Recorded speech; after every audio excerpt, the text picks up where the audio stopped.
ক্ষণস্থায়ী এই জীবন, নেই কোনো তার নিশ্চয়তা।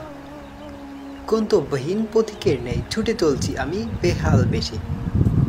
ঘোরের মাঝেই যেন বন্দি এই আমি, অবুঝ পাখির মতো উড়ছি আমি মরীচিকাময় ভুবনে।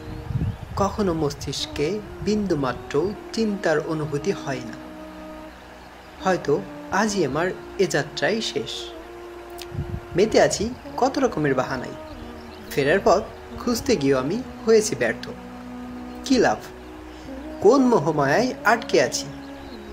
নিজের অজান্তেই যেন আষ্টে পিষ্টে জড়িয়ে আছি এই খেলতামাশার সাথে, যেখানে নেই কোনো হেদায়েতের সুবাস, নেই কোনো সুশোভিত সজ্জিত অন্তর। তবে মস্তিষ্কে চিন্তার আভাস দেখা না দিলেও রুহতে আছে তীব্র এক ভয়। হ্যাঁ, এটা শুধুমাত্র সেই রবের জন্য যিনি তার রহমতের চাদরে আজও বেঁধে রেখেছেন আমার মতো নাফরমানকে। সব কিছু ছেড়ে ফিরে যাওয়ার আকাঙ্ক্ষা, তবুও যেন এই মোহমায়ার এক পিছু টান রয়েই যায়।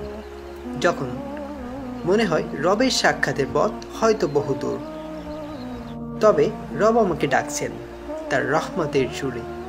হে আমার অবাধ্য বান্দা, আমি হাজির না হয়ে কতক্ষণ। সময় স্বল্প, নিশ্চয়তা নেই এই ক্ষণিকের জীবনে।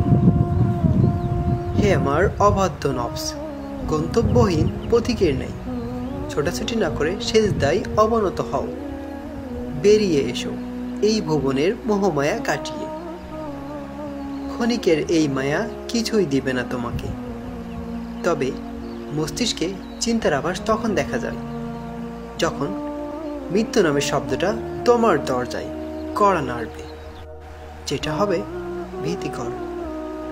হে আমার অশান্ত আত্মা, এত দীর্ঘ জীবন পাওয়ার পরও যদি শান্তির মৃত্যু কাম্য তোমার না হয়, তবে এ জীবন ব্যর্থ ব্যতীত আর কিছুই নয়।